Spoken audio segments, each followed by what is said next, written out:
ಶ್ರೀಯುತ ಬ್ರಹ್ಮಕುಮಾರಿ ಈಶ್ವರೀಯ ವಿಶ್ವವಿದ್ಯಾಲಯ ಸಮರ್ಪಿಸುತ್ತಿರುವ ಜ್ಞಾನಜ್ಯೋತಿ ಕಾರ್ಯಕ್ರಮಕ್ಕೆ ವೀಕ್ಷಕರೆಲ್ಲರಿಗೂ ಆದರದ ಸ್ವಾಗತ.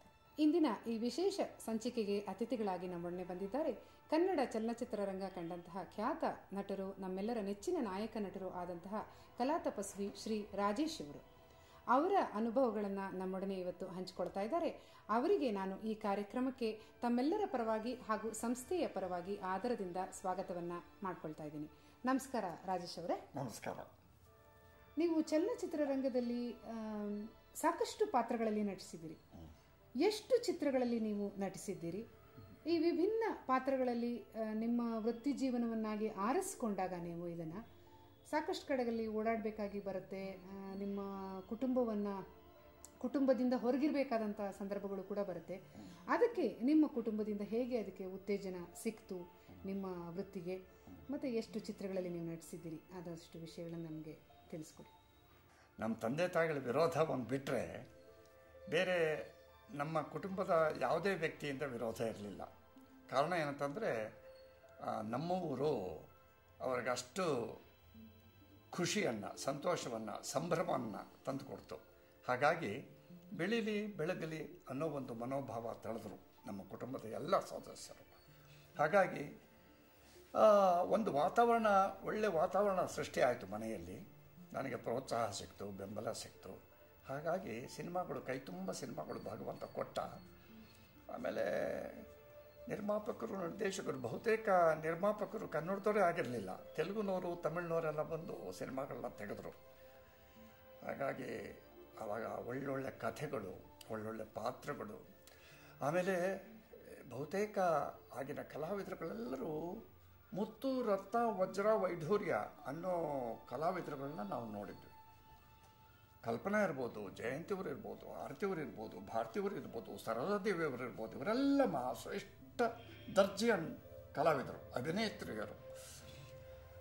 ನಮ್ಮ ರಾಜ್ಕುಮಾರ್ ಅವರು, ಕಲ್ಯಾಣ್ ಕುಮಾರ್ ಅವರು, ಉದಯ್ ಕುಮಾರ್, ನರಸಿಂಹರಾಜು, ಬಾಲಣ್ಣ, ಜಿ ವಿ ಅಯ್ಯರ್, ರಾಮಚಂದ್ರ ಶಾಸ್ತ್ರಿ, ಕೃಷ್ಣ ಶಾಸ್ತ್ರಿ, ಇವರುಗಳೆಲ್ಲ ಬಹಳ ಒಳ್ಳೆಯ ನಟರು. ಎಲ್ಲ ರಂಗಭೂಮಿಯ ಕೊಡುಗೆಗಳು, ರಂಗಭೂಮಿ ನಟರು.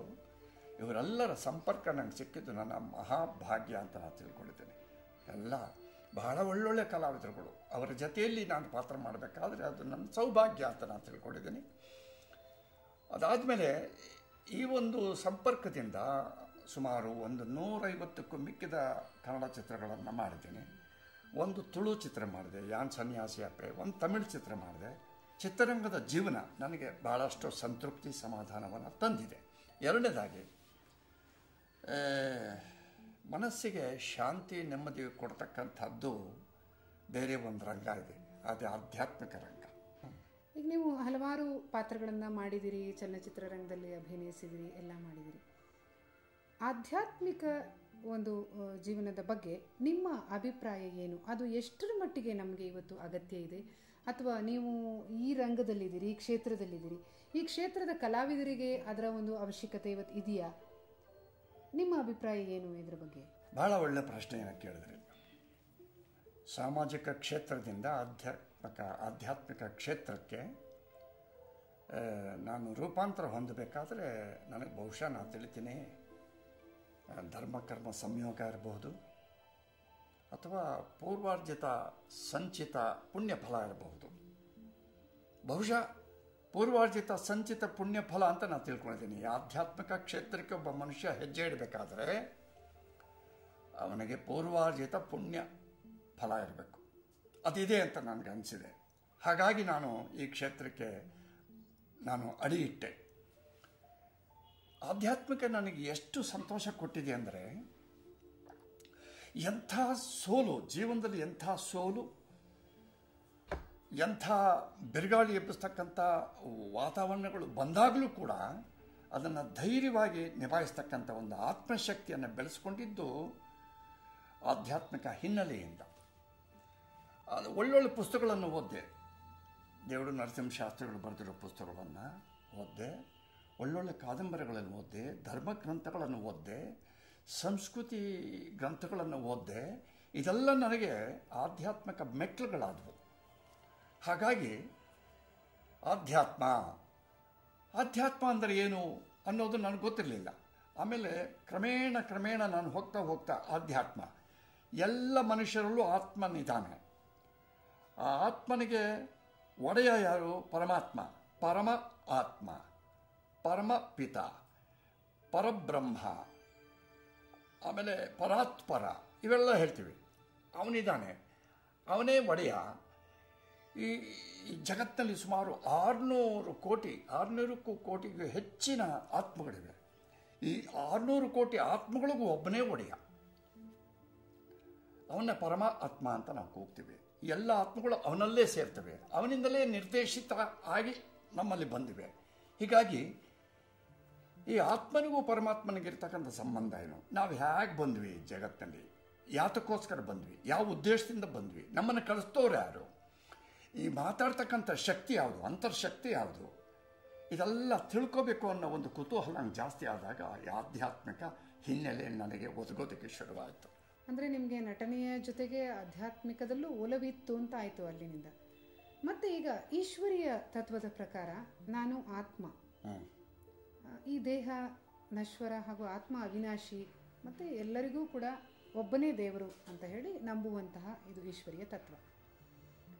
ಈ ತತ್ವದ ಬಗ್ಗೆ ನಿಮ್ಮ ಅಭಿಪ್ರಾಯವನ್ನು ತಿಳಿಸ್ತಾ, ಹಾಗೆಯೇ ನೀವು ಈ ಈಶ್ವರೀಯ ವಿಶ್ವವಿದ್ಯಾಲಯದ ಸಂಪರ್ಕಕ್ಕೆ ಯಾವಾಗ ಬಂದ್ರಿ, ಹೇಗೆ ನಿಮಗೆ ಇದರ ಒಂದು ನಂಟು ಬೆಳೀತು ಅನ್ನೋದನ್ನು ಕೂಡ ಒಂದೆರಡು ಮಾತುಗಳಲ್ಲಿ ತಿಳಿಸ್ಕೊಡಿ. ಚಿಕ್ಕ ವಯಸ್ಸಲ್ಲಿ ನಮ್ಮ ಮನೆ ಹತ್ರ ಒಂದು ಕಬೀರಾಶ್ರಮ ಅಂತ ಒಂದಿತ್ತು. ಆ ಆಶ್ರಮಕ್ಕೆ ಅವಾಗವಾಗ ಹೋಗೋದು ಬರೋದು ಸ್ವಲ್ಪ ಪರಿಪಾಠ ಬೆಳೆಸ್ಕೊಂಡಿದ್ದೆ. ಅದಾದಮೇಲೆ ಮೂವಿ ಲ್ಯಾಂಡ್ ಟಾಕೀಸ್ ಪಕ್ಕದಲ್ಲಿ ಅನಂತ ಸ್ವಾಮಿ ಆಶ್ರಮ ಅಂತ ಇತ್ತು. ಅವರು ಬಹಳ ಒಳ್ಳೆ ಪ್ರವಚನವನ್ನು ಮಾಡೋರು, ಆಧ್ಯಾತ್ಮಿಕ ಪ್ರವಚನವನ್ನು ಬಹಳ ಚೆನ್ನಾಗಿ ಮಾಡೋರು ಅನಂತ ಸ್ವಾಮಿಗಳು ಅಂತ. ಅವರು ಅವರು ಬಹು ಹಿಂದೆ ಅಂದರೆ ಪೂರ್ವಾಶ್ರಮದಲ್ಲಿ ಅವ್ರ ಹೆಸರು ಏನಾಗಿತ್ತು ಗೊತ್ತಿಲ್ಲ. ಅವರು ನಾಟಕ ರಂಗಭೂಮಿಯಲ್ಲಿ ಬಹಳ ದೊಡ್ಡ ನಟರಾಗಿದ್ದು, ಆಮೇಲೆ ಆಧ್ಯಾತ್ಮಿಕಕ್ಕೆ ಬಂದು ಯತಿಗಳಾಗಿ ಅವರು ಪರಿವರ್ತನೆ ಹೊಂದಿಬಿಟ್ಟಿದ್ದಾರೆ. ಅವರ ಆಶ್ರಮಕ್ಕೆ ಹೋಗ್ತಕ್ಕಂಥ ಒಂದು ಸನ್ನಿವೇಶಗಳಲ್ಲಿ ಬಂದಿತ್ತು ಬೇರೆ ವ್ಯಕ್ತಿಗಳ ಸಹವಾಸದಿಂದ. ಹಾಗಾಗಿ ಈ ಭಗವಂತ ಆತ್ಮ ಭಗವಂತ, ದೇವರು ದಿಂಡ್ರು, ಆತ್ಮ ಪರಮಾತ್ಮ, ಇವುಗಳ ಬಗ್ಗೆ ತಿಳ್ಕೋಬೇಕು ಅನ್ನೋ ಒಂದು ಹಸಿವು ನನಗೆ ಶುರುವಾಯಿತು. ಕೇಳ್ತಾ ಕೇಳ್ತಾ ಮನಸ್ಸೆಲ್ಲ ಒಂದು ರೀತಿ ಪ್ರಸನ್ನವಾಗೋದಕ್ಕೆ ಶುರುವಾಯಿತು. ಈ ಆತ್ಮ ಅಂದರೆ ಏನು, ಪರಮಾತ್ಮ ಅಂದರೆ ಏನು, ಆತ್ಮ ಯಾತಕ್ಕೆ ಬಂದಿದೆ, ಆತ್ಮ ಎಲ್ಲಿದೆ, ಹೇಗಿದೆ, ಏನು, ಜೀವಾತ್ಮ ಅಂತಾರೆ, ಪರಮಾತ್ಮ ಅಂತಾರೆ, ಇದೇನು, ಇದರ ಸಂಬಂಧಗಳನ್ನು ನಾವು ಸ್ವಲ್ಪ ಚಿಕ್ಕ ವಯಸ್ಸಲ್ಲಿ ತಿಳ್ಕೊಂಡಿದ್ದಲ್ಲ. ಈ ಪ್ರೌಢ ವಯಸ್ಸಿಗೆ ಬಂದಾಗ ಇದರ ಬಗ್ಗೆ ಸಾಕಷ್ಟು ತಿಳುವಳಿಕೆ ಪಡ್ಕೋಬೇಕು ಅನ್ನೋ ಒಂದು ಜ್ಞಾನದ ಹಸುವೆ ಹೆಚ್ಚಾಗಿ ಪುಸ್ತಕಗಳನ್ನು ಓದೋಕ್ಕೆ ಶುರು ಮಾಡಿದಾಗ ನನಗೆ ಅನ್ನಿಸ್ತು, ಈ ಆತ್ಮ ಅನ್ನೋದು ಅಮರ, ಅವಿನಾಶಿ, ಭಗವಂತ ಒಬ್ಬನೇ ಶಾಶ್ವತ, ಭಗವಂತ ಒಬ್ಬನೇ ಸತ್ಯ. ಇವುಗಳೆಲ್ಲ ನನಗೆ ಈ ಮನಸ್ಸಿಗೆ ಮಂದಟ್ಟಾಗ್ತಾ ಹೋಗ್ತಾ ಇರಬೇಕಾದ್ರೆ ಇದಕ್ಕೊಂದು ಮಾರ್ಗದರ್ಶನ ಬೇಕಲ್ಲ. ಈ ಮಾರ್ಗದರ್ಶನ ಬೇಕು ಅಂತಂದರೆ ಅದಕ್ಕೊಂದು ಆಶ್ರಮಕ್ಕೆ ನಾವು ಅಡಿಯಿಡುವಂತಹ ಒಂದು ವಾತಾವರಣ ಸೃಷ್ಟಿ ಆಗಬೇಕಲ್ಲ. ಇದಕ್ಕೆ ಕಾಯ್ತಿದ್ನೋ ಏನೋ ಗೊತ್ತಿಲ್ಲ. ಆಗ ಈ ಪ್ರಜಾಪಿತ ಈಶ್ವರೀಯ ಬ್ರಹ್ಮಕುಮಾರಿ ಸಮಾಜದ ಬಗ್ಗೆ ಸಾಕಷ್ಟು ಕೇಳಿ ತಿಳ್ಕೊಂಡಿದ್ದೆ. ಅದು ಬಹಳ ಒಳ್ಳೆ ಶಿಸ್ತಿನ ಸಂಸ್ಥೆ, ಆಧ್ಯಾತ್ಮಿಕ ಸಂಸ್ಥೆ. ಅಲ್ಲಿರ್ತಕ್ಕಂಥವರೆಲ್ಲ ಶ್ವೇತ ವಸ್ತ್ರಧಾರಣೀಯರು. ಆಮೇಲೆ ಅಲ್ಲಿರ್ತಕ್ಕಂಥ ತತ್ವಗಳು ಬಹಳ ಚೆನ್ನಾಗಿವೆ. ಆಮೇಲೆ ಅಲ್ಲಿ ಈ ಈರುಳ್ಳಿ ಬೆಳ್ಳುಳ್ಳಿ ಇವೆಲ್ಲ ವರ್ಜ್ಯ. ಆಮೇಲೆ ಶಾಂತಿ, ನೆಮ್ಮದಿ, ಬಹಳ ಮೆಲ್ಲಗೆ ಮಾತಾಡ್ತಕ್ಕಂಥ ಪರಿಸರ ಅವರದು, ಬಹಳ ಮೆಲ್ಲಗೆ ಮಾತಾಡ್ತಕ್ಕಂಥ ಪರಿಸರ. ಈ ಆತ್ಮಕ್ಕೆ ಸುಖ ಸಂತೋಷ ಸಿಗುವಂಥ ತತ್ವಗಳನ್ನೇ ಪ್ರತಿಪಾದನೆ ಮಾಡ್ಕೊಂಡು ಹೋಗ್ತಿದ್ದಾರೆ ಅನ್ನೋದು ಕೂಡ ನಾನು ಕೇಳಿದ್ದೆ. ಆ ಸಂದರ್ಭದಲ್ಲಿ ಧರ್ಮ ಕರ್ಮ ಸಂಯೋಗ ಅಂತಲೇ ಹೇಳ್ತೀನಲ್ಲ, ಹೀಗೆ ಪ್ರಜಾಪಿತ ಈಶ್ವರೀಯ ಬ್ರಹ್ಮಕುಮಾರಿ ಸಮಾಜದ ಮುಖಂಡರಲ್ಲೊಬ್ಬರಾದಂಥ ಗಣೇಶಣ್ಣ ಅವರು ಒಂದು ದಿವಸ ಫೋನ್ ಆಯಿಸಿ ಮನೆಗೆ ಬಂದರು. ಬಂದಾಗ ಅವರ ನಿಲುವು ನೋಡಿದೆ, ಅವರ ಗಾತ್ರ ನೋಡಿದೆ. ಅವರ ಗಾತ್ರ ನೋಡಿದಾಗ ನನಗೊಂಥರ ಆಶ್ಚರ್ಯ ಆಯಿತು. ಅವರು ಮಾತಾಡಿದ್ದೆಲ್ಲ ಬಹಳ ಶ್ರೇಷ್ಠತಮವಾದಂಥ ಮಾತುಕತೆಗಳಾಗಿದ್ದವು. ಈ ಥರ ಎಲ್ಲಿಂದ ಬಂದಿದ್ದೀರಿ, ಹೇಗೆ ಅಂದರೆ ಅವ್ರು ಹೇಳಿದ್ರು, ಈ ಥರ ಪ್ರಜಾಪಿತ ಈಶ್ವರ್ಯ ಬ್ರಹ್ಮಕುಮಾರಿ ಸಮಾಜದವ್ರು ನಿಮಗೆ ಈ ಸಲ ಸನ್ಮಾನ ಮಾಡಬೇಕು ಅಂತಿದ್ದೀವಿ. ಹಾಗೆ ಅದು ನಾವು ಒಪ್ಕೊಂಡೆ. ಭಗವಂತ ಈಗ ಮಾರ್ಗದರ್ಶನ ಮಾಡ್ದ ಅಂತ ಅನ್ನಿಸ್ತು. ಆಮೇಲೆ ಸನ್ಮಾನ ಮಾಡಿದ್ರು. ಸನ್ಮಾನ ಮಾಡಿದ ಮೇಲೆ ಅಲ್ಲಿ ಮಾತುಕತೆ ನಡೀತಿತ್ತು. ಏನು ಮಾತುಕತೆ? ಮೌಂಟ್ ಅಬೂಗೆ ಯಾವಾಗ ಹೋಗೋಣ, ಹೇಗೆ ಹೋಗೋಣ, ಯಾರ್ಯಾರು ಬರ್ತಾರೆ, ಏನು ಎತ್ತ. ಈ ಮೌಂಟ್ ಅಬೂ ಬಗ್ಗೆ ನನಗೆ ಅನೇಕ ವಿಷಯಗಳನ್ನು ತಿಳ್ಕೊಂಡಿದ್ದೆ. ಅದು ಎಲ್ಲಿದೆ ಮೌಂಟ್ ಅಬೂ? ಆ ಮೌಂಟ್ ಅಬೂ ಅನ್ನೋದೇ ನನಗೆ ಭಾಳ. ಮೌಂಟ್ ಎವರೆಸ್ಟ್ ಕೇಳಿದ್ದೆ, ಮೌಂಟ್ ಅಬೂ ಎಲ್ಲಿದೆ? ಇದು ಒಂದು ಸ್ವಲ್ಪ ಜಿಜ್ಞಾಸೆ ಹುಟ್ಟಿತ್ತು ನನಗೆ. ಮೌಂಟ್ ಎವರೆಸ್ಟ್ ಕೇಳಿದ್ದೀನಿ, ಮೌಂಟ್ ಅಬೂ ಎಲ್ಲಿದೆ ಅಂತ. ಸರಿ, ಕೆಲವರು ಹೇಳಿದ್ರು ಮೌಂಟ್ ಅಬೂಗೆ ಹೋಗಿದ್ದೀರಾ? ಇಲ್ಲ, ಅದೆಲ್ಲಿದೆ? ರಾಜಸ್ಥಾನದಲ್ಲಿದೆ. ಹೌದಾ? ನಾನೆಲ್ಲಿ ಮೌಂಟ್ ಎವರೆಸ್ಟ್ ಅಕ್ಕಪಕ್ಕದಲ್ಲಿ ಇರ್ಬೋದು ಅಂತ ನಾನು ತಿಳ್ಕೊಂಡಿದ್ದೆ. ಹೌದಾ? ಅಲ್ಲಿ ಏನು ಅಂತಂದರೆ ಈಶ್ವರೀಯ ಪ್ರಜಾಪಿತ ಈಶ್ವರೀಯ ಬ್ರಹ್ಮಕುಮಾರಿ ಸಮಾಜ ಅಲ್ಲೇ ನೆಲೆಗೊಂಡಿರೋದು, ಅದೇ ಕೇಂದ್ರ ಸ್ಥಾನ. ಅಲ್ಲಿಗೆ ನೀವು ಹೋಗಿದ್ದೀರಾ ಅಂತ ಕೇಳಿದ್ರು. ಯಾರು ಕರ್ಕೊಂಡು ಹೋಗೋರು ನಮ್ಮನ್ನು? ಕೇಳೋದಕ್ಕೆ ನಾನು ಭಾಳ ಸಂತೋಷ ಆಗುತ್ತೆ. ಕರ್ಕೊಂಡು ಹೋಗೋಂಥ ಅವಕಾಶ ಬರಲಿಲ್ಲ. ಹಾಗೆ ಅಂದರೆ ಸೊ ಗಣೇಶನ್ ಅವ್ರ ಪರಿಚಯ ಆಯಿತು. ಅಲ್ಲಿ ಮಾತುಕತೆ ನಡೀತಿತ್ತು. ನಾವು ಬರ್ಬೋದಾ ಅಂತ ಕೇಳಿದ್ವಿ ಅವರಿಗೆ. ಬರ್ಬೋದು ಅಂದರು. ಹೇಗೆ ಅಂತ ಅಂದ್ವಿ. ಈ ಥರ ನಾವು ಟ್ರೈಲನ್ನು ಹೋಗ್ತೀವಿ. ಆಮೇಲೆ ಅಲ್ಲಿ ಒಂದು 3-4 ದಿವಸ ಪ್ರವಚನಗಳಿರ್ತವೆ, ಆಧ್ಯಾತ್ಮದ ವಿಷಯಗಳಿರ್ತವೆ, ಅದೆಲ್ಲ ಕೇಳ್ತೀವಿ. ಆಮೇಲೆ ಮತ್ತೆ ಬಂದುಬಿಡ್ತೀವಿ ಹಾಗೆ ಅಂತಂದರು. ಹೀಗಾಗಿ ಇದೇನಾಯಿತು, ಗಟ್ಟಿಗೊಳಿಸ್ತು ಈ ಗಣೇಶನ್ ಅವರ ಸಂಪರ್ಕ. ಅವರು ಮಾಡಿದಂಥ ಸನ್ಮಾನ ನನಗೆ ಆಧ್ಯಾತ್ಮಿಕ ನೆಲೆ ಸಿಗೋದಕ್ಕೆ ಒಂದು ಗಟ್ಟಿಗೊಳಿಸ್ತು. ಹಾಗಾಗಿ ಇದರಲ್ಲಿ ನಾನು ಬಹಳಷ್ಟು ಸುಖವನ್ನು ಕಂಡೆ, ಸಂತೋಷವನ್ನು ಕಂಡೆ, ಸಂಭ್ರಮವನ್ನು ಕಂಡೆ, ಆತ್ಮತೃಪ್ತಿಯನ್ನು ಕಂಡೆ, ಸಂತೃಪ್ತಿಯನ್ನು ಕಂಡೆ. ನನ್ನ ಹೆಂಡತಿಗೂ ಇದು ಭಾಳ ಸಂತೋಷ. ಅವಳು ನನಗಿಂತಲೂ ಚಿಕ್ಕ ವಯಸ್ಸಿಂದಲೂ ಕೂಡ ರಾಧಾಕೃಷ್ಣ ಆಶ್ರಮ ಅಂತ ಹೇಳ್ಬಿಟ್ಟು ಈಗಲೂ ಇದೆ ಕೆಂಗೇರಿಯಲ್ಲಿ. ಆ ಆಶ್ರಮಕ್ಕೆ ಹೋಗಿ ಬಂದು ಒಳನಾಟ ಬೆಳೆಸ್ಕೊಂಡಿದ್ಲು. ಹಾಗಾಗಿ ಈ ಪ್ರಜಾಪಿತ ಬ್ರಹ್ಮಕುಮಾರಿ ಸಮಾಜದ ಬಗ್ಗೆ ಕೂಡ ಅವಳು ಕೇಳಿ ತಿಳ್ಕೊಂಡು ನನ್ನಿಂದ. ನಾನೇ ಹೇಳ್ತಾ ಹೋದೆ. ಅವಳಿಗೆ ಇನ್ನಷ್ಟು ಸಂತೋಷ ಹೆಚ್ಚಾಯಿತು. ಹೌದಾ, ಭಾಳ ದೇವರು ಕರೆಸ್ಕೊಂಡು ನಾನು ನಿಮ್ಮನ್ನು. ಇನ್ನು ಅವರು ನಿಮ್ಮನ್ನು ಬಿಡಲ್ಲ. ಯಾಕೆ ಅಂದರೆ ನಿಮ್ಮಲ್ಲಿ ವಾಕ್ಶಕ್ತಿ ಇದೆ. ನೀವು ಹೋಗ್ತೀರಾ, ಬರ್ತೀರಾ, ಅದನ್ನು ತಿಳ್ಕೊತೀರಾ, ಚೆನ್ನಾಗಿ ಮನನ ಮಾಡ್ತೀರಾ, ಆಮೇಲೆ 10 ಜನಗಳಿಗೆ ಅದನ್ನು ಹಂಚ್ತೀರಿ. ಹಾಗಾಗಿ ಬ್ರಹ್ಮಕುಮಾರಿ ಸಮಾಜದವ್ರು ನಿಮ್ಮನ್ನು ಬಿಡಲ್ಲ. ಇನ್ನು ಎಡೆಬಿಡದೆ ಹಿಡ್ಕೊಂಡಿರ್ತಾರೆ. ನೀವು ಅವ್ರ ಸಂಪರ್ಕದಲ್ಲಿ ಇರ್ತೀರಿ, ಅವ್ರು ನಿಮ್ಮ ನಂಟು ಬೆಳೆಸ್ಕೊಂಡು ಹೋಗ್ತಾರೆ. ಹಾಗೆ ಅಂತಂದು ಅದೇ ರೀತಿ ಬೆಳ್ಕೊಂಬಂತು. ಅವಳು ಅಂದಿದ್ದು ಅದೇ ರೀತಿ ಬೆಳ್ಕೊಂಬಂತು. ಇಲ್ಲಿ ನಾನು ಕಂಡಿದ್ದೇನಪ್ಪ ಅಂತಂದರೆ, ಅತ್ಯಂತ ಅದ್ವಿತೀಯವಾದಂಥ ಶಿಸ್ತು, ಸಂಸ್ಕೃತಿ, ಸನಾತನ ಸಂಸ್ಕೃತಿ, ಸನಾತನ ಧರ್ಮ ಪ್ರಜಾಪಿತ ಈಶ್ವರೀಯ ಬ್ರಹ್ಮಕುಮಾರಿ ಸಮಾಜದಲ್ಲಿ ನೆಲೆಗೊಂಡಿದೆ. ಬೇರೆ ಯಾವ ಸಮಾಜದಲ್ಲೂ, ಬೇರೆ ಯಾವ ಆಶ್ರಮದಲ್ಲೂ ಇದನ್ನು ಕಾಣಲಿಲ್ಲ ನಾನು. ಇಲ್ಲಿ ನೆಲೆಗೊಂಡಿದೆ. ಆ ಸಂಸ್ಕೃತಿ ಎಂಥದ್ದು? ಅವರಿಗೆ ಒಂದು ಗುಲಾಬಿ ಹೂ ಕೊಡೋದು, ಗಂಧದ ಬೊಟ್ಟು ಇಡೋದು, ಅವರನ್ನು ಬಹಳ ಪ್ರೀತಿಯಿಂದ, ಬಹಳ ಅನುನಯವಾಗಿ, ಬಹಳ ಆತ್ಮೀಯವಾಗಿ ಅವರನ್ನು ಸ್ವಾಗತ ಮಾಡೋದು. ಆಮೇಲೆ ಎಲ್ಲವೂ ಧವಳ ಅಂದರೆ ಎಲ್ಲ ಬಿಳಿ ಬಿಳಿ ಬಿಳಿ ಬಿಳಿ ಬಿಳಿ ಬಟ್ಟೆಗಳು, ಪ್ರತಿಯೊಂದು ಬಿಳಿ ಬಟ್ಟೆ, ಪ್ರತಿಯೊಂದು ಶ್ವೇತ ವಸ್ತ್ರಗಳೇ. ಅವ್ರ ಮೈ ಮೇಲೆ ಧರಿಸಿರುವುದೆಲ್ಲ ಶ್ವೇತ ವಸ್ತ್ರಗಳೇ. ಅದು ಎಷ್ಟು ತೋರಿಸುತ್ತೆ? ಶುಭ್ರತೆಯ ಸಂಕೇತ, ಸ್ವಚ್ಛತೆಯ ಸಂಕೇತ. ಅದು ವೈಟ್ ಅನ್ನೋದಿದೆಯಲ್ಲ, ಬಿಳಿದು ಶುಭ್ರತೆ, ಸ್ವಚ್ಛತೆಯ ಸಂಕೇತ. ಎಲ್ಲ ಇವರು ಓಡಾಡ್ತಿದ್ರೆ ಈ ಏಂಜಲ್ಸ್ ಓಡಾಡ್ದಂಗಿರೋದು ನನಗೆ. ಯಾವುದೋ ದೇವಲೋಕದಲ್ಲಿ ಅಪ್ಸರಿಯರು, ದೇವಕನ್ಯಕೆಯರು ಓಡಾಡ್ದಂಗಿರೋದು ಎಲ್ಲ ನೋಡಿ ಭಾಳ ಸಂತೋಷಪಟ್ಟೆ ನಾನು. ಬಹಳ ಆನಂದಪಟ್ಟೆ ನಾನು. ಇಂಥ ಒಂದು ಸಂಸ್ಥೆ ಜಗತ್ತಿನ ಆದ್ಯಂತ ಬೆಳಿಬೇಕು ಅನ್ನಿಸ್ತು ನನಗೆ. ಜಗತ್ತಿನಾದ್ಯಂತ ಬೆಳಿಬೇಕು. ಯಾಕೆ? ಜಗತ್ತಿಗೂ ನಿಮಗೇನು ನಂಟು ಅಂತ ಕೇಳೋದಾದರೆ, ಇವತ್ತು ಜಗತ್ತಿನಲ್ಲಿ ಶಾಂತಿ, ನೆಮ್ಮದಿ ಎಲ್ಲವೂ ಮಾಯವಾಗಿಬಿಟ್ಟಿದೆ. ಎಲ್ಲ ಇದೆ.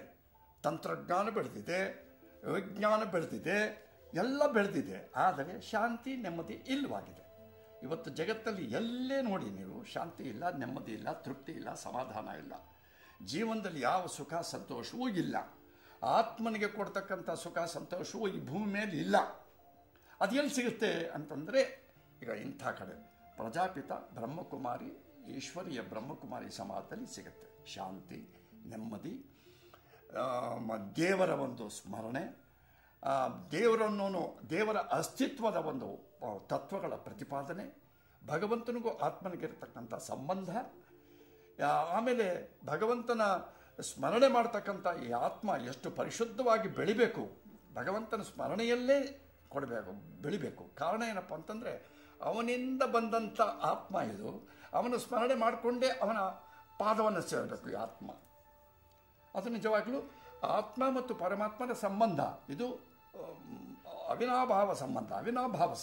ಆತ್ಮ ಪರಮಾತ್ಮನ ಸಂಬಂಧ ಅವಿನಾಭಾವದ್ದು. ಹಾಗಾಗಿ ಇದರಲ್ಲಿ ನಾನು ಬಹಳ ತೃಪ್ತಿ ಕಂಡೆ. ನಾನು ತಿಳಿತೀನಿ, ಇವತ್ತು ನನಗೆ ಆರೋಗ್ಯ ಕೊಟ್ಟಿರೋದು, ಮನಸ್ಸಿಗೆ ಶಾಂತಿ ಕೊಟ್ಟಿರೋದು. ಬಹಳ ಜನ ಹೇಳ್ತಾರೆ, ನಿಮಗೆ ಸುಮಾರು ಜನ ಹೇಳ್ತಾರೆ, ಎಷ್ಟೋ ಜನ ಕಲಾವಿದರುಗಳು ನೋಡಿದ್ವಿ ವಾಕಿಂಗಲ್ಲಿ. ವಾಕಿಂಗಲ್ಲಿ ಸುಮಾರು ಒಂದು 50-60 ಜನ ಇರ್ತೀವಿ ವಾಕಿಂಗಲ್ಲಿ. ರಾಜೇಶ್ ಅವರೇ, ನೀವಿರೋಷ್ಟು ಸುಖವಾಗಿ ಯಾರೂ ಇಲ್ವಲ್ಲ? ಯಾಕಿಲ್ಲ? ಎಲ್ಲರೂ ಇದ್ದಾರೆ. ಇಲ್ಲ, ನೀವಿರೋಷ್ಟು ಸುಖವಾಗಿಲ್ಲ. ಯಾಕಿಲ್ಲ ಅಂತಂದರೆ ಅವರು ಅದೇ ಹೇಳ್ತಾರೆ, ಕಂಟೆಂಟ್ಮೆಂಟು ಅಂದರೆ ಏನು? ತೃಪ್ತಿ. ನಮಗೆ ಜೀವನದಲ್ಲಿ ತೃಪ್ತಿ ಇದೆ, ಸಾಕಪ್ಪ ಮಾಡಿದ್ದು ಅನ್ನೋದಿದೆ. ಕೆಲವ್ರಿಗೆ ಹಾಗಲ್ಲ, ಇನ್ನೂ ಮಾಡಬೇಕು. ಕೆಲವು ಹೆಸರುಗಳನ್ನ ಹೇಳಿದ್ರು, ಅದು ಹೇಳೋದಕ್ಕೆ ನಾನು ಇಷ್ಟಪಡೋಲ್ಲ ಇಲ್ಲಿ. ಇನ್ನೂ ಬೇಕು. ನಿಮಗದಿಲ್ಲ. ನಾನು ಮಾಡಿದ್ದೀನಿ, ನನಗೆ ಸಂತೃಪ್ತಿ ಇದೆ. ಈ ಚಿತ್ರರಂಗದಲ್ಲಿ ಬಂದಿದ್ದೀನಿ, ಸಾಕಷ್ಟು ಭಗವಂತ ಕೊಟ್ಟಿದ್ದಾನೆ. ಅದನ್ನು ನಾನು ಬಹಳ ಮನಸ್ಸಿಗೆ ಸಂತೋಷವಾಗೋ ರೀತಿಯಲ್ಲಿ ಅದಕ್ಕೆ ಸೇವೆ ಮಾಡಿದ್ದೀನಿ. ಆ ಸೇವೆ, ಆ ತೃಪ್ತಿ, ಆ ಸಂತೋಷ ಎಲ್ಲ ನನಗೆ ಸಿಕ್ಕಿದೆ. ಭಾಳ ಒಳ್ಳೆಯದು ರಾಜೇಶಣ್ಣವರೇ. ನೀವು ಹೇಳಿದ್ರಿ ಶ್ವೇತವಸ್ತ್ರಧಾರಿಗಳಾಗಿರ್ತಾರೆ ಎಲ್ಲರೂ ಕೂಡ ಇಲ್ಲಿ ಅಂಥೇಳಿ. ಅಂದ್ಕೊಳ್ತೀನಿ ನೀವು ಮನಸ್ಸೋತು ನೀವು ಕೂಡ ಇವತ್ತು ಶ್ವೇತವಸ್ತ್ರಧಾರಿನೇ ಆಗಿದ್ದೀರಿ ಇವತ್ತು. ಅದು ಒಂದು ಮನಸ್ಸಿನ ಪ್ರತಿಬಿಂಬ ಕೂಡ ಅಂತ ಹೇಳ್ತಾರೆ. ನಾವು ಧರಿಸುವ ಬಟ್ಟೆ ಕೂಡ ನಮ್ಮ ಮನಸ್ಸಿನ ಪ್ರತಿಬಿಂಬ ಅಂತ ಅನ್ನಿಸ್ಕೊಳ್ಳುತ್ತೆ. ಮತ್ತು ನೀವು ಮಾತಾಡ್ತಾ ಹೇಳಿದ್ರಿ ಮೌಂಟ್ ಅಬುವಿನ ಬಗ್ಗೆ. ಮೌಂಟ್ ಅಬುಗೆ ಹೋಗುವಂಥ ಪ್ರಯಾಣ ಸ್ಥಿರ ಆಯಿತು. ಅವತ್ತಿನ ದಿವಸ ನಾನು ಕೂಡ ಹೋಗೋಕ್ಕೆ ಸನ್ನದ್ಧನಾಗಿದ್ದೆ ಅಂಥೇಳಿ ಮೌಂಟ್ ಅಬುಗೆ ಹೋಗಿ ಬಂದ್ರಿ. ಅಲ್ಲಿಯ ಕೆಲವು ಅನುಭವಗಳನ್ನು ನೀವು ನಮ್ಮೊಡನೆ ಇವತ್ತು ಹಂಚ್ಕೊಳ್ಳಿ ಒಂದೆರಡು ಮಾತುಗಳಲ್ಲಿ ಅಂತ ಹೇಳಿ ಹೇಳ್ತೀನಿ. ಮೌಂಟ್ ಅಬು ಅದು ಒಂದು ಶ್ರೇಷ್ಠವಾದಂಥ ಪವಿತ್ರವಾದಂಥ ಭಗವಂತನ ಇರುವಂಥ ನೆಲೆ, ಭಗವಂತನ ಆವಾಸ ಸ್ಥಾನ ಮೌಂಟ್ ಅಬು. ಅಲ್ಲಿ ಭಗವಂತ ಇದ್ದಾನೆ. ಯಾವ್ಯಾವ ರೂಪದಲ್ಲಿ ಕಾಣಬಹುದು ಅಂದರೆ ಭಗವಂತನ ಅಲ್ಲಿ ಓಡಾಡ್ತಕ್ಕಂಥ ಈ ಎಲ್ಲ ಆಧ್ಯಾತ್ಮಿಕ ಸೇವಾಕರ್ತರು ಯಾರಿದ್ದಾರೆ ಎಲ್ಲರಲ್ಲೂ ಭಗವಂತನ ಕಾಣಬಹುದು. ಹೇಗೆ ಕಾಣಬಹುದು ಅಂದರೆ ಅವರ ನಡೆ, ಅವರ ನುಡಿ, ಅವರ ಪ್ರೀತಿ, ಅವರ ನಿಷ್ಠೆ, ಅವರ ಶಿಸ್ತು, ಅವರ ಕರ್ತವ್ಯ ಪ್ರಜ್ಞೆ, ಸಮಯ ಪ್ರಜ್ಞೆ, ಇವುಗಳೆಲ್ಲ ಮೌಲ್ಯಗಳನ್ನು ನೋಡಿದಾಗ ಅಲ್ಲಿ ನಿಜವಾಗಲೂ ಭಗವಂತ ಇದ್ದಾನೆ. ಒಬ್ಬೊಬ್ಬರಲ್ಲೂ ನಾವು ಭಗವಂತನ ಕಾಣಬಹುದಲ್ಲಿ. ಮೌಂಟ್ ಅಬುನಲ್ಲಿ ಒಬ್ಬೊಬ್ಬ ಕಾರ್ಯಕರ್ತರು, ಶ್ವೇತ ವಸ್ತ್ರಧಾರಿ ಕಾರ್ಯಕರ್ತರಲ್ಲಿ ಒಬ್ಬೊಬ್ಬರಲ್ಲೂ ಭಗವಂತನನ್ನು ಕಾಣಬಹುದು. ಹೌದು, ಯಾಕೆಂದರೆ ಅಲ್ಲಿ ಭಿನ್ನತೆಯೇ ಕಾಣಲಿಲ್ಲ. ನನಗೆ ಭಿನ್ನತೆಯೇ ಕಾಣಲಿಲ್ಲ, ಎಲ್ಲ ಏಕತೆಯೇ ಕಾಣ್ತಾ ಇದೆ. ಪ್ರತಿಯೊಬ್ಬರು ಮೆಲ್ಲಗೆ ಮಾತಾಡ್ತಾರೆ. ನವಿರಾದಂಥ ಮಾತು, ನವಿರಾದಂಥ ನಡವಳಿಕೆ, ಆಮೇಲೆ ಸ್ವಚ್ಛವಾದಂಥ ಮನೋಭಾವ, ಆಮೇಲೆ ಶಿಸ್ತು, ಆಮೇಲೆ ಆತಿಥ್ಯ ನೀಡುವುದರಲ್ಲೂ ಕೂಡ ಎಂಥ ಒಂದು ಪರಿಪೂರ್ಣವಾದಂಥ ಒಂದು ಪ್ರೇಮ, ವಿಶ್ವಾಸ, ಸೌಜನ್ಯ, ಇವುಗಳೆಲ್ಲವನ್ನು ನೋಡಿದಾಗ ಎಂಥ ಇದು ಇಡೀ ಜಗತ್ತಿನಲ್ಲಿ ಸ್ವರ್ಗ ಎಲ್ಲಿದೆ ಅಂದರೆ ಮೌಂಟ್ ಅಬುನಲ್ಲಿದೆ. ನಾನು ಅದನ್ನು ಬಹಳ ಜನಗಳಿಗೆ ಹೇಳಿದ್ದೇನೆ. ಮೌಂಟ್ ಅಬುನಿಂದ ಹೊರಗಡೆ ಬಂದಾಗ ಅನೇಕ ಪ್ರಶ್ನೆಗಳು ಎದುರಾದಾಗ ಕೇಳಿದ್ದೀನಿ, ಸ್ವರ್ಗ ಅಲ್ಲಿದೆ ಇಲ್ಲಿದೆ ಅಂತ ಏನೇನೋ ಹೇಳ್ತೀರಿ, ಕಲ್ಪನೆಗಳು ಮಾಡ್ತೀರಿ. ಪುರಾಣದಲ್ಲಿ ಸ್ವರ್ಗ ಅಲ್ಲಿದೆ ಇಲ್ಲಿದೆ ಅಂತ ಹೇಳ್ತೀರಿ. ಎಲ್ಲೂ ಇಲ್ಲ ರೀ, ಸ್ವರ್ಗ ಭೂಮಿ ಮೇಲಿದೆ, ಅದು ಒಂದು ಕಡೆ ಇದೆ ಅಂತ ಹೇಳಿದ್ದೇನೆ. ಎಲ್ಲಿದೆ ಅಂತ ಹೇಳಿ ನಾನು ನೋಡಿ ಬಂದಿದ್ದೀನಪ್ಪ. ಮೌಂಟ್ ಅಬುಗೆ ಹೋಗಿ ಅಲ್ಲಿ ಸ್ವರ್ಗ ದರ್ಶನವಾಗುತ್ತೆ, ಅಲ್ಲಿ ದೇವತೆಗಳ ದರ್ಶನವಾಗುತ್ತೆ, ಅಲ್ಲಿ ದೇವ ಕನ್ಯಕೆಯರ ದರ್ಶನವಾಗುತ್ತೆ, ದೈವಾಂಶ ಸಂಭೂತರ ದರ್ಶನವಾಗುತ್ತೆ.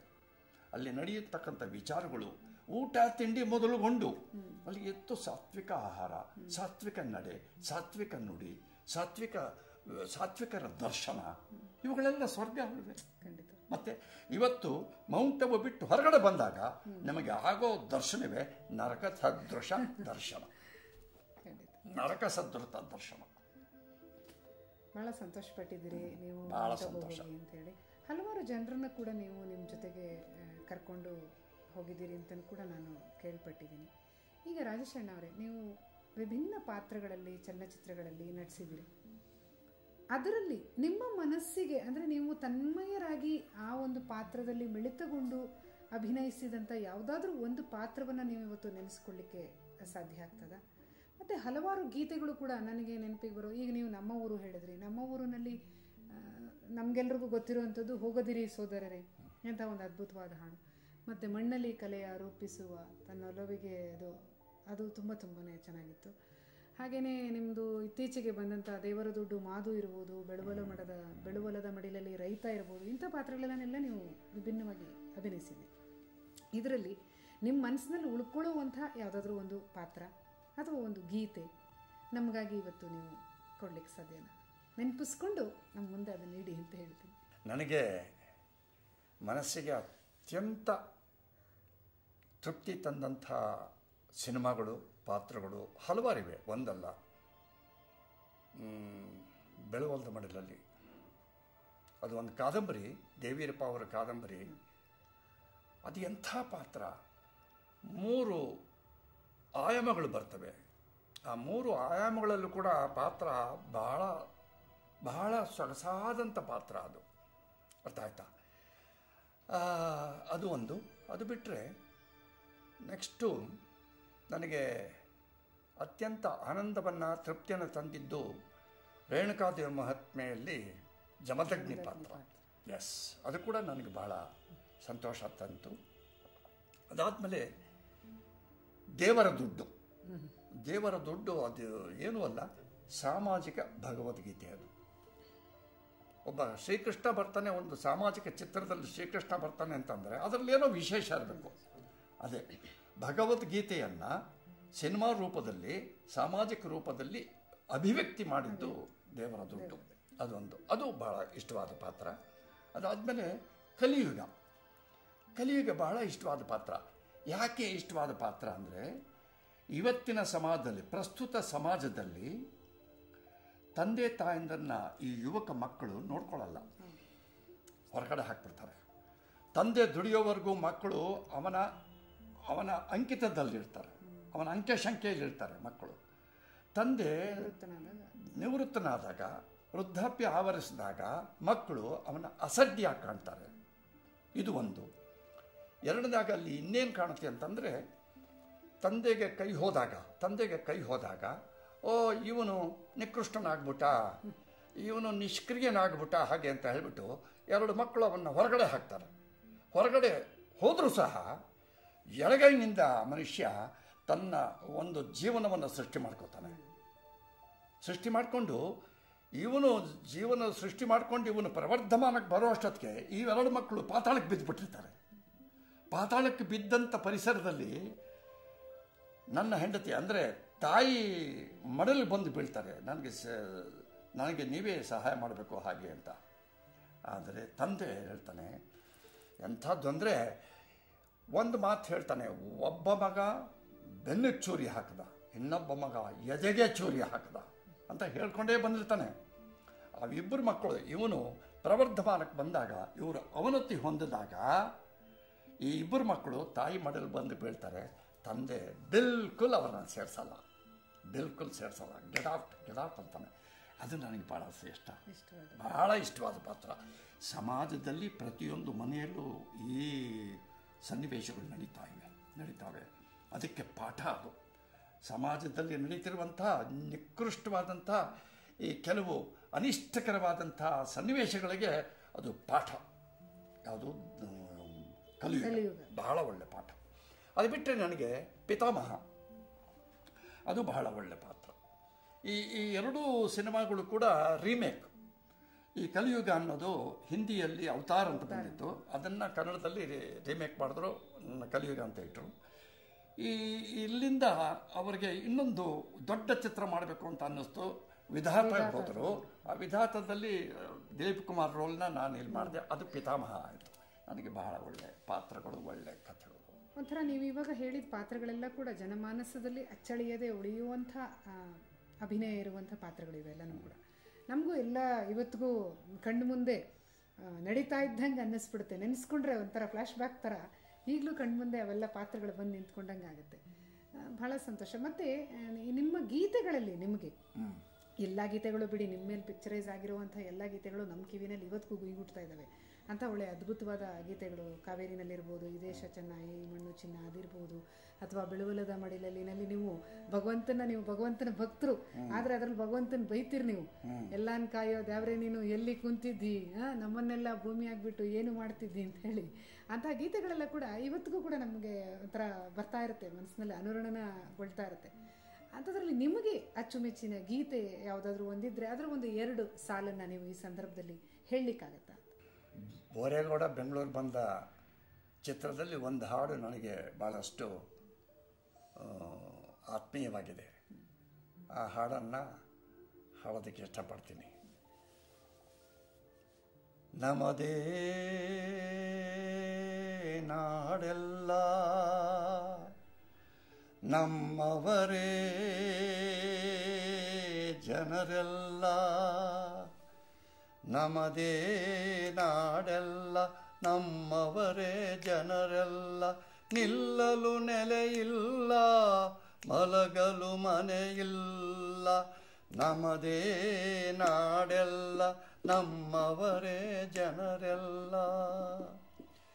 ವೇದಾಂತ ಬಾಯಲ್ಲಿ ಆಡುವರು, ಜನಸೇವೆಯೇ ಗುರಿಯೆಂದು ಹೇಳುವರು.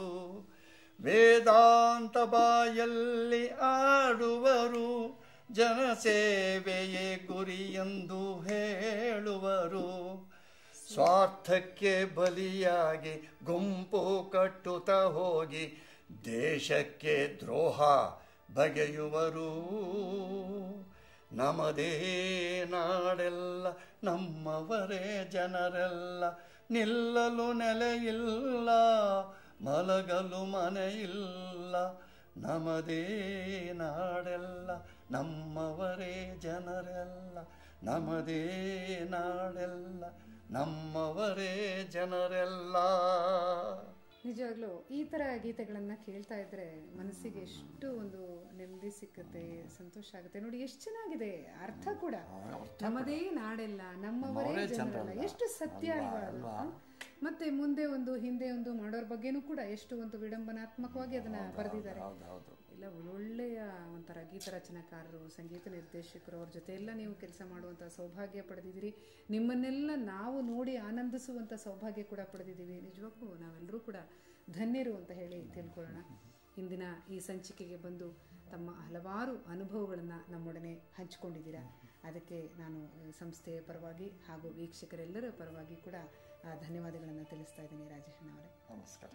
ಪ್ರಜಾಪಿತ ಬ್ರಹ್ಮಕುಮಾರಿ ಈಶ್ವರೀಯ ವಿಶ್ವವಿದ್ಯಾಲಯ ಸಮರ್ಪಿಸುತ್ತಿರುವ ಜ್ಞಾನಜ್ಯೋತಿ ಕಾರ್ಯಕ್ರಮ ಇಲ್ಲಿಗೆ ಮುಕ್ತಾಯವಾಯಿತು. ಮತ್ತೆ ಮುಂದಿನ ಸಂಚಿಕೆಯಲ್ಲಿ ಮತ್ತೊಬ್ಬ ಕಲಾವಿದ ಅತಿಥಿಯೊಂದಿಗೆ ಭೇಟಿಯಾಗೋಣ. ಅಲ್ಲಿಯವರೆಗೆ ನಮಸ್ಕಾರ. ಓಂ ಶಾಂತಿ.